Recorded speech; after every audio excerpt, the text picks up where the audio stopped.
Mulai ya. Bismillahirrahmanirrahim. Assalamualaikum warahmatullahi wabarakatuh.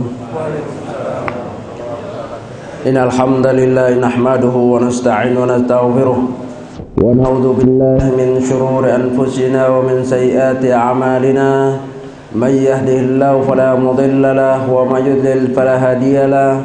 Asyhadu an la ilaha illallah wahdahu la syarika lahu wa asyhadu anna Muhammadan abduhu wa rasuluh. Ya ayyuhalladzina amanu taqullaha haqqa tuqatih wa la tamutunna illa wa antum muslimun. Ya ayyuhalladzina amanu taqullaha wa qulu qawlan sadida yuslih lakum a'malakum wa yaghfir lakum dhunubakum wa may yuti'illah wa rasulahu faqad faza fawzan 'azima. Amma ba'd. Fa inna afdhal hadithi kitabullah wa khairal hadi hadi Muhammadin sallallahu alaihi wasallam wa syarrul umuri muhdatsatuha wa kullu muhdatsatin bid'ah wa kullu bid'atin dalalah wa kullu dalalatin finnar.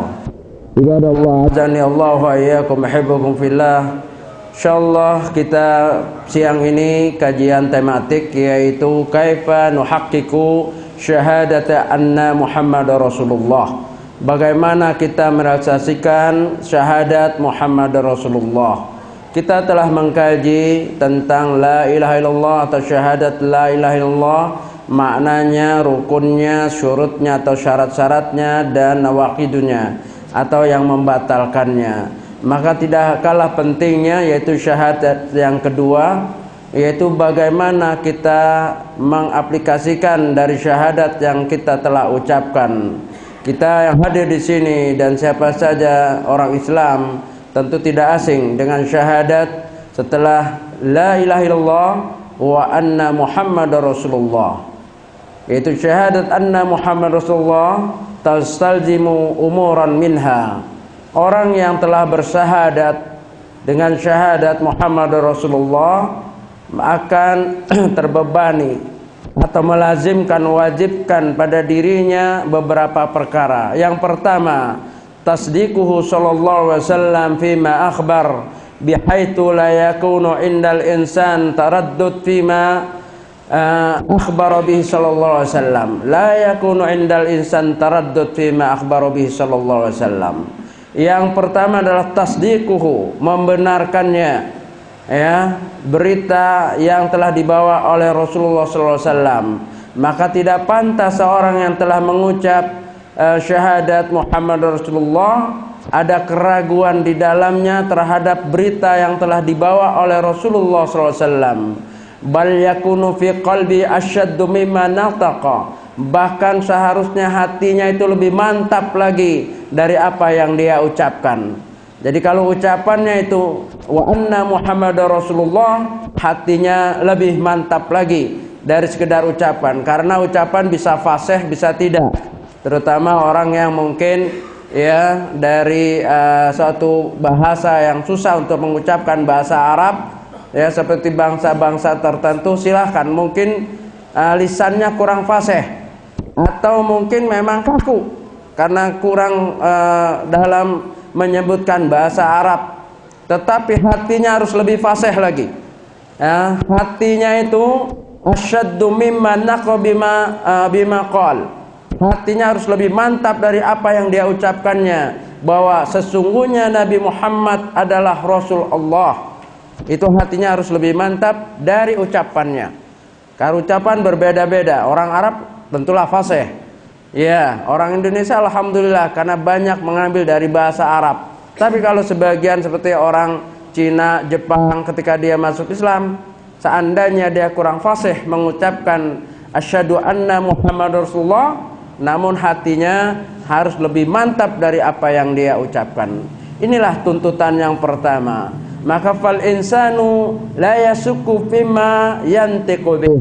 Maka seorang yang telah berucap enggak boleh ada keraguan dari apa yang dia ucapkannya, ya. Wa kadzalika ma yantiqu bihi Rasulullah SAW. Dan juga enggak boleh meragukan dari apa yang Nabi telah mengucap atau apa yang telah Nabi ucapkan. Kenapa? Karena Rasulullah SAW tidak mengucap dasar hawa nafsu tentang din ini, tentang syariat ini. Bahkan beliau telah dijamin oleh Allah Subhanahu wa taala, wa ma yantiqu anil hawa in huwa illa wahyun yuha. Tidaklah ucapan yang diucapkan oleh Rasulullah SAW tentang ini dari hawa nafsunya, akan tetapi wahyu yang diwahyukan kepadanya. Maka hendaklah kita mengetahui, la nasyukku fi, kita enggak boleh ragu di dalamnya, wa na'lamu annahu haq, dan kita harus mengetahui bahwa sesungguhnya itu adalah hak. Akan tetapi lakinna bainana wa bainahu mafawazu wa huwal sanad, ya, wa huwa sanad. Akan tetapi memang antara kita dengan Rasulullah SAW itu ada jarak yang harus dikaitan dengan sanad, ya, dengan orang yang disandarkan kepada Nabi SAW. Itulah kita harus hati-hati di dalam hal ini. Kenapa? Li'anna an-nabiyya laisa amamuna. Karena Nabi enggak di hadapan kita, sebagaimana sahabat dengan Nabi langsung mendengar, ya, langsung mendengar Rasul. Sekurang-kurangnya mendengar sahabat yang mendengar dengan Rasul. Kalau kita ini udah jauh, maka kita juga harus mensikapi, yaitu apa? Dengan berhati-hati, mana yang dari Rasul, ya, mana yang bukan. Jadi jangan semangat ini jangan mengalahkan keilmiahannya. Ya, jangan juga pokoknya yang namanya hadis semua sahih, jangan. Karena memang ada hadis yang dikumpulkan ternyata dhaif di dalam kitab Musnad, ya, kecuali memang Sahih Bukhari, Sahih Muslim. Nah ini memang pekerjaan ahlu hadis yang begitu berat. Nah kita orang awam, ya, kita cinta, ya, kita tidak ragu dengan ucapan Nabi, yaitu apa? Yang jelas-jelas sahih, atau istilah hadis adalah makbul. Ada yang hadis yang makbul, ada hadis yang mardud. Ya, maka wajib alaina tasdiqahu, maka wajib atas kita membenarkannya kalau itu hadis yang makbul. Ya, meskipun kita nggak tahu secara persisnya, ya, kalau kita baca Sahih Bukhari, bagaimana Imam Bukhari meriwayatkan dengan perjalanan yang begitu panjang, ataupun kita kurang mengetahui maknanya karena memang berbahasa Arab. Kalau itu sudah sahih, mestilah kita mengimaninya, membenarkannya, ya, tidak boleh meragukannya apa yang dari atau berita dari Rasulullah SAW. Nah ini yang pertama. Yang kedua, ya, bagaimana merasakan daripada syahadat Muhammad Rasulullah. Yang kedua adalah imtithalu amrihi, merealisasikan atau mengamalkan perintah-perintahnya, ya, wala nataraddalu fihi liqaulillahi ta'ala, enggak boleh kita ragu di dalamnya, di dalam mengamalkannya, sebagaimana firman Allah dalam surat Al-Ahzab ayat 36, wa ma kana lil mu'mini wala mu'minatin idza qadallahu wa rasuluhu amran ayyakuna lahumul khairatu min amrihim. Tidak patut, tidak boleh atau haram bagi seorang mukmin atau mukminah apabila Allah dan Rasulnya memutuskan suatu perkara bagi mereka dan mereka mencari hela atau cara lain dari urusan-urusan khiyarah, pilihan lain, alternatif lain. Tidak ada. Kalau sudah Al-Quran dan Sunnah, qala Allah, qala Nabi, nggak ada lagi alternatif lain. Kecuali tidak ada di firman Allah, tidak ada di sabda Nabi, baru kalau sahabat. Ya, kalau itu sudah jelas, sudah ada, tidak perlu kita mencari alternatif lain, pilihan lain. Inilah konsekuensi dari syahadat yang selalu kita ucapkan. Walihada aqul, oleh sebab itu Syekh bin Baz rahimahullah menyatakan di sini, minal khata' qaulu ba'duhum, termasuk dari kesalahan sebagian manusia, yang maksudnya umat Islam, ya, yaitu innahu idza ja'ana al-amru minallah wa rasul bada yas'al fayaqul hal amru lil wujub aw lil mustahab. Ada sebagian kita yang sudah jelas mendengar itu firman Allah atau sabda Nabi yang makbul, terus dia langsung bertanya dulu. Padahal itu bentuknya perintah. Ini wajib atau sunnah? Bukan bagaimana berusaha mengerjakan dulu. Karena pertanyaan seperti ini itu tidak ada pada zaman sahabat, tidak dikenal.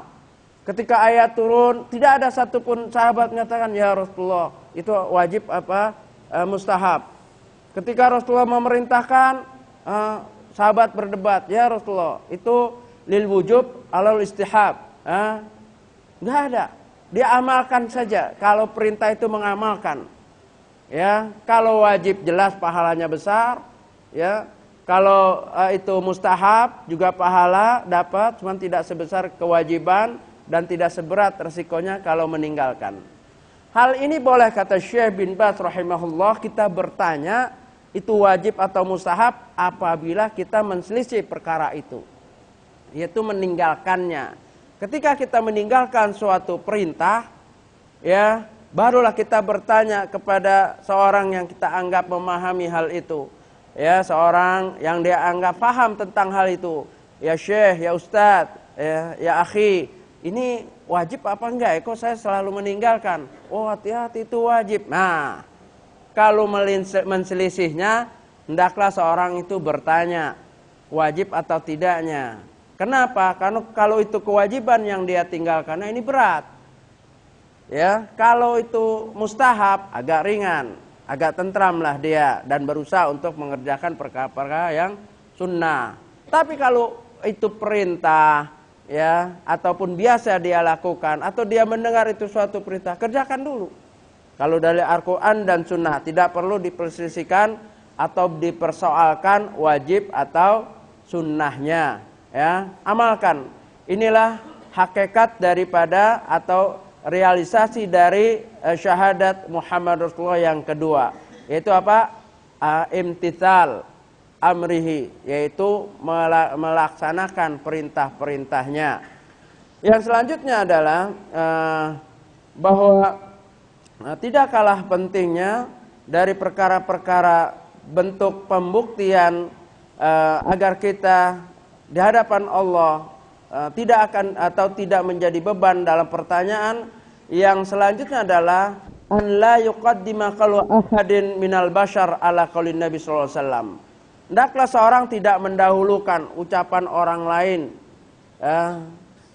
dari ucapan Nabi sallallahu alaihi wasallam. Ya, ini juga perlu diperhatikan.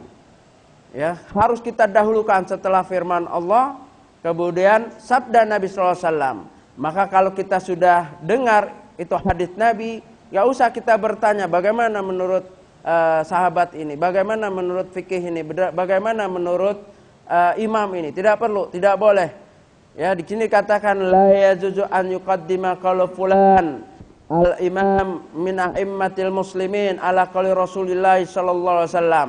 Tidak boleh seorang mengutamakan mendahului ucapan si fulan atau imam dari kalangan para immah, ya, yang kita kenal di kalangan kaum muslimin dibanding dari ucapan Nabi sallallahu alaihi wasallam.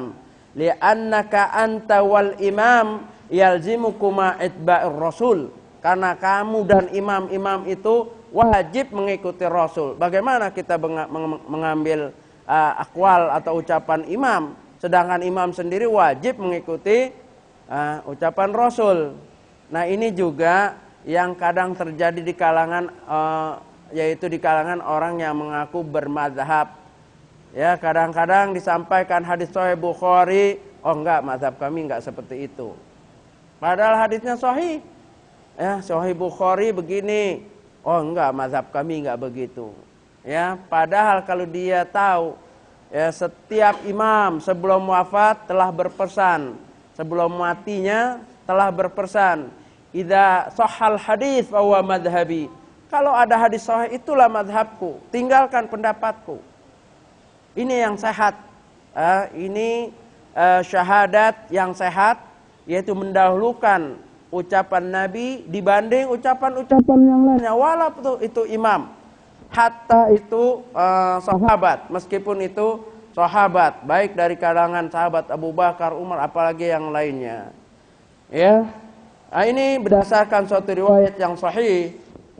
Anna Abdullah bin Abbas radhiyallahu anhuma annahu qala yushiku an tanzila alaikum hijaratu minas sama. Aqulu qala Rasulullah sallallahu alaihi wasallam wa taqulu qala Abu Bakar wa Umar. Kata Ibnu Abbas radhiyallahu anhuma berkata, aku khawatir akan turun batu dari langit, yaitu azab dalam berupa hujan batu.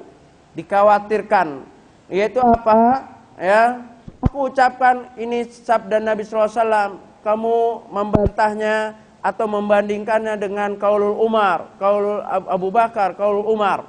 Kita bisa bayangkan, kita tahu ya derajat Abu Bakar radhiyallahu anhu, ya, As-Siddiq, khairul ummah ba'da Rasulullah SAW, sebaik-baik manusia setelah Rasulullah SAW akhir zaman ini. Kemudian Umar.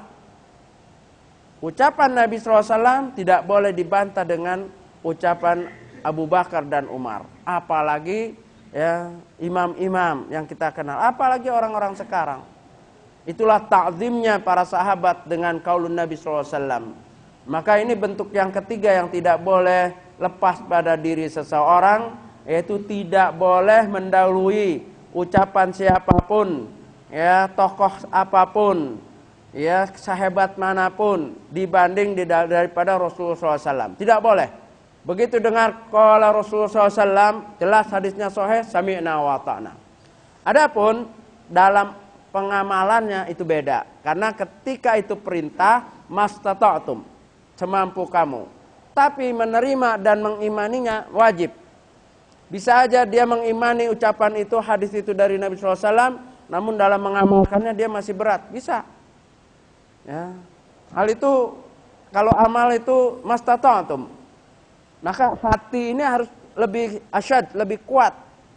Ya. Harus dibuktikan hatinya, kecintaannya, kesiapannya, menerimanya itu harus lebih daripada ucapan dan perbuatan. Ya. Untuk apa? Membedakan kita dengan munafik. Kalau munafik apa? Ya, zahirnya itu menerima, hatinya menolak. Menyembunyikan kekafiran, menyembunyikan kebencian dia dengan Nabi. Ya, maka kalau jauh sedikit aja dengan Nabi, kalau safar, contoh tokoh-tokoh munafik yang diabadikan dalam surah Al-Munafiqun, ya, bahkan mereka bersyahadat, ya kan, idza ja'akal munafiquna qalu nashhadu annaka rasulullah wallahu ya'lamu annaka rasulullah wallahu yashhadu innal munafiqina lakadzibun. Datang sekelompok orang munafik dan bersaksi, engkau adalah benar-benar Rasulullah. Itu bersaksi orang munafik, ucapannya fasih, tapi hatinya benci. Jangan sampai seperti itu. Maka orang Islam bisa aja nggak fasih, ya, karena bahasa Arab kadang-kadang susah untuk sebagian orang. Ya, fasihnya lebih fasihan orang munafik. Ya, tetapi hatinya harus lebih fasih daripada orang munafik. Asyaddu, harus lebih mantap, walaupun ucapannya kurang, karena mungkin bahasa Arab susah. Iya, maka hendaklah seorang itu menerima dulu. Kalau itu qaulur Rasul, harus dia terima dulu. Adapun pengamalannya mastata'na, semampu kita. Tapi menerimanya nggak ada kan hati, wah saya belum mampu. Hati kita belum mampu. Kenapa? Kenapa hati kita nggak mampu? Ya mungkin ada unsur kemunafikan, masih benci dengan sunnah Nabi SAW. Terima aja dulu. Ya, karena menerima ini mesti konsekuensi daripada syahadat itu menerima. Konsekuensi daripada syahadat kita kepada Nabi SAW, hati kita lapang menerima. Ya, tidak ada perasaan berat atau sempit, tidak boleh. Nah ini tidak boleh juga ada keraguan, meskipun misalkan itu berita berat bagi kita, ya masih berat bagi kita, ya, tetapi hati kita harus menerima dengan mantap, tidak boleh ada keraguan. Nah ini yang harus kita biasakan. Jangan, ini untuk membedakan kita dengan orang munafik. Ya tadi kalau orang munafik syahadatnya fasih, bahkan di hadapan Nabi. Tapi kalau udah jauh membenci Nabi. Wa minhum may yaqulu la tunfiqu ala man inda Rasulillah hatta yanfaddu. Di antara mereka menyarankan, udah jangan infak dekat Nabi itu. Ya, bahkan di antara mereka mengatakan wa in raja'na la yukhrizanna al-'azzu minhal adzal. Kalau kami nanti kembali ke Madinah, kami akan keluarkan yang hina itu akan dikeluarkan oleh yang mulia. Yang mulia maksudnya mereka, yang hina itu maksudnya Nabi. Coba, kalau jauh aja sedikit dengan Nabi, menghina pribadi Rasul. Ya kalau sudah menghina pribadi Rasul, tentu dia akan menghina juga ucapannya, ajarannya. Ya, naudzubillah. Jangan sampai kita meremehkan sunnah. Jangan sampai kita meremehkan sunnah karena ancamannya berat. Dalam Al-Quran dikatakan, "Falyahdharil ladzina yukhalifuna amrih an tusibahum fitnah aw yusibahum adzabun alim." Hendaklah hati-hati orang yang suka menselisih dengan sunnah-sunnah nabinya.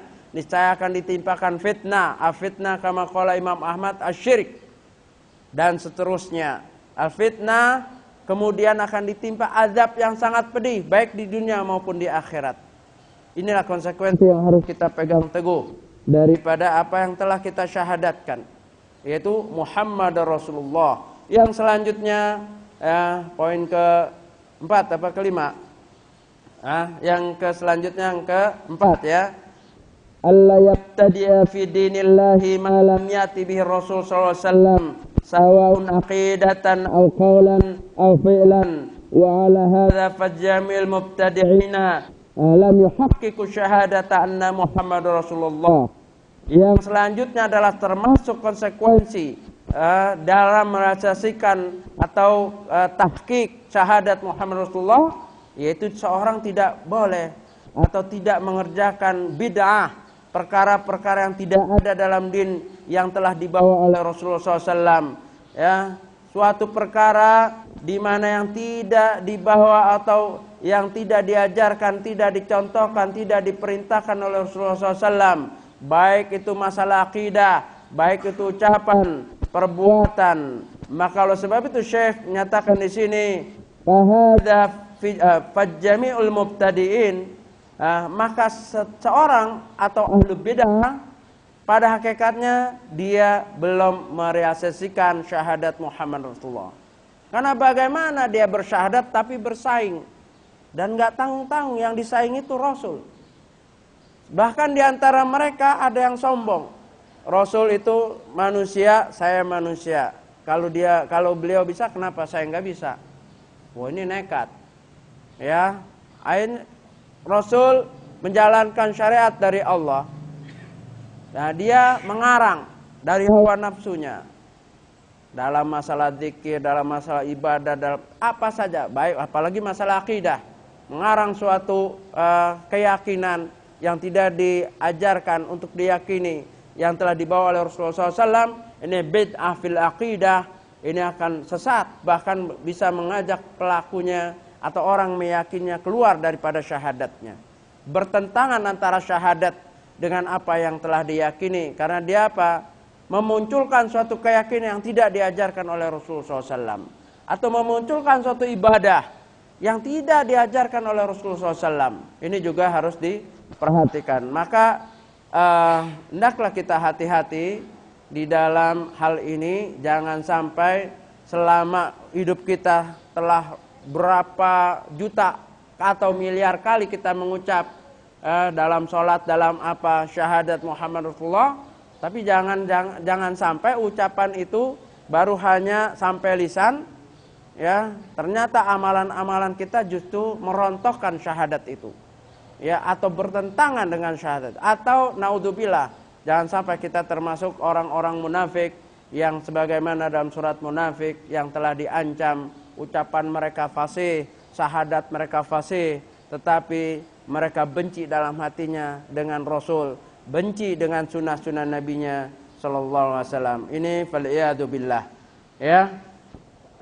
Nah, yang selanjutnya juga tidak boleh kita, yang kelima ya, tidak boleh juga kita bersyahadat dan berlebih-lebihan, ghulu, ya, berlebih-lebihan, ya. Di antaranya anta antaqida bi anna Nabi sallallahu alaihi wasallam laisa lahu syai'un min rububiyyah, ain la yud'a wa la yustughatsa bih illa fi hajati fi ma yaqdiru alaihi wa huwa Abdullah wa rasuluh. Enggak boleh kita memposisikan Nabi sebagaimana orang Nasrani memposisikan Isa ibnu Maryam. Yaitu apa? Seolah-olah Nabi itu mempunyai hak rububiyah. Ya, hak ketuhanan, nggak boleh. Ini juga bentuk syahadat yang benar. Tidak boleh, walaupun kita mencintai Nabi, kita mentaati perintahnya, kita tunduk dengan syariatnya dan seterusnya, namun ada batasnya. Yaitu apa? Tidak menjadikan Nabi itu mempunyai hak rububiyah. Tidak boleh kita istighosah di kuburannya meminta sesuatu, tidak. Sedangkan Nabi aja istighosahnya kepada Allah Subhanahu wa taala. Kita ingat dalam perang Badar, ya, diabadikan dalam Al-Qur'an, istastaghitsuna rabbakum fastajaba lakum anni mumiddukum bi alfil minal malaikati murdifin. Ketika kamu beristighosah kepada Allah, kemudian Allah memperkenankan permintaan itu, kemudian Allah bantu dengan malaikat, ribuan malaikat yang turun berkelanjutan atau berseterusan di dalam perang Badar. Maka Allah memenangkan Nabi, salah satu karena pertolongan Allah. Wa ma ramaita idh ramaita walakinnallaha rama. Tidaklah kamu melempar atau membunuh, akan tetapi Allah yang membunuh. Nabi minta kepada Allah. Kenapa di antara manusia minta kepada Nabi yang sudah meninggal? Jadi walaupun kita mencintainya, kita bersaksi bahwa ucapannya adalah tidak pernah dusta, tidak berdasarkan hawa nafsu dan seterusnya, tapi kita ada batasannya. Nabi adalah manusia, tidak ada hak uluhiyah, tidak ada hak rububiyah. Ana basyarum mitlukum yuha ilayya annahu la ilaha illa ana, annahu la ilaha illallah, di dalam surat Al-Kahfi ayat terakhir, nanti dibaca ya. Nah di situ jelas Nabi menyatakan ana basyarun mislukum. Unsur kemanusiaan itu Nabi ada. Lapar, sedih, berdarah, kata perang Uhud berdarah sampai lepas gigi gerahamnya, itulah unsur kemanusiaannya. Tidak ada satupun Nabi menyatakan dalam ucapannya ada unsur rububiyah. Ya, sebagaimana orang yang melebih-lebihkan, di antaranya orang yang memahami Nur Muhammadiyah, bahwa Nabi itu dari cahaya, cahayanya mendahului cahaya-cahaya yang lain, cahayanya telah mendahului Adam, Hawa dan seterusnya, dan nabi-nabi dan seterusnya, dan Nabi kalau berjalan tidak ada bayangannya. Ini adalah kadzdzab. Ya, yang dari cahaya itu apa? Malaikat. Malaikat diciptakan dari cahaya. Syaitan diciptakan dari apa? Mimmarji minan nar, dari api yang sangat panas. Adapun manusia mintin, ya, dari tanah. Adam dari tanah, sampai yang terakhir manusia itu diciptakan dari tanah, dari unsur tanah. Maka tidak boleh kita berlebihan dalam hal ini, bersama kecintaan kita, namun ada batasnya. Tidak boleh melebihi sampai Nabi seolah-olah mempunyai hak rububiyah. Wallahu alam. Karena waktu yang terbatas, mungkin kalau ada pertanyaan silahkan. Satu atau dua, ya. Ya, silakan kalau ada.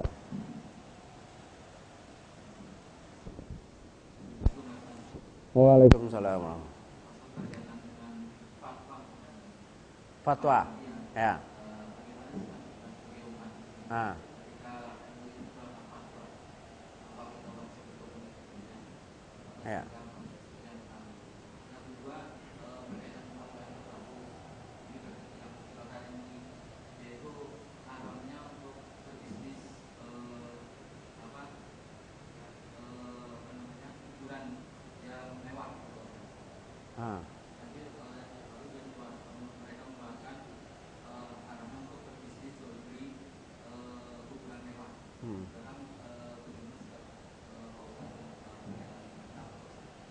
Ya, fatwa ulama, ya, itu harus kita hargai.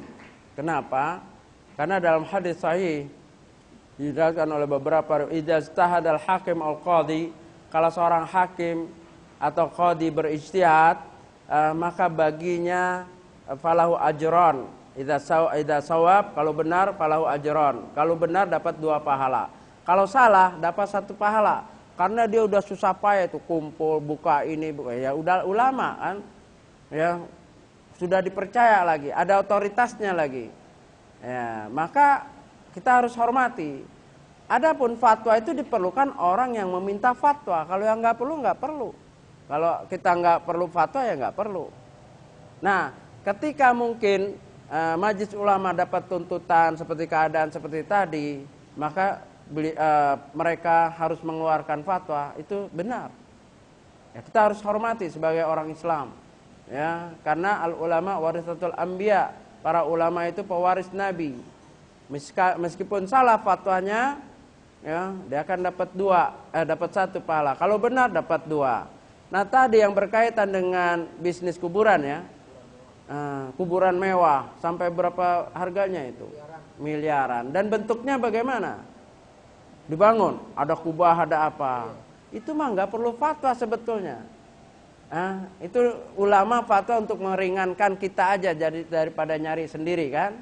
Sebetulnya Nabi itu sudah melarang perkara itu. Ya, kuburan itu masalah ibadah. Sudah diatur. Jangan kamu tinggikan lebih daripada sejengkal. Jangan kamu kapur, kamu cat, kasih nama, kasih tembok, apalagi dikasih kubah. Itu sudah ada. Ya, dan nggak ada jual beli kuburan. Ya. Karena itu perkara ibadah. Nanti hanya kalau itu dibiarkan, nanti tanah kuburan itu hanya milik orang kaya. Orang miskin yang nggak bisa beli, bakar nanti, buang ke laut. Ya, jadi itu memang betul tuh, fatwa harus didukung. Ya, kalau diucapkan haram, harusnya ditinggalkan umat Islam. Lain kalau begini, ya, ini community kaum muslimin, ya, melihat situasi mungkin jauh kuburan, terus ada tanah kosong, terus mereka rembukan supaya tidak jauh-jauh nguburin. Kan sekarang jalanan macet apa ini, cari dari itu udah disepakati oleh masyarakat setempat kaum muslim, ini kuburan untuk masyarakat sini agar dekat. Silakan, bukan hak pribadi. Ya, itu boleh untuk meringankan. Itu ada beberapa kelompok perumahan membeli satu tanah dijadikan kuburan. Tapi orang kaya membeli satu kuburan, satu tanah itu terus dijual, beli sekian, jual sekian, dengan iming-iming akan dibangun, akan dipasang AC atau apa, nanti apa ininya, apa itu? Nisannya sekarang canggih pakai iPad. Ya, jadi kalau yang datang tinggal klik sejarah hidupnya, kelahirannya, ini kematian, oh ketabrak kereta rupanya. Nggak boleh begitu, ya. Itu nggak mendukung. Semahal apapun kuburan seseorang, nggak ada akan memberi manfaat.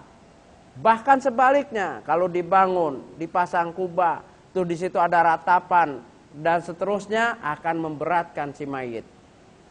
Nah, maka Nabi SAW ketika seorang bertanya kepada Nabi SAW, ya Rasulullah, bagaimana baktiku kepada kedua orang tuaku yang mereka telah wafat?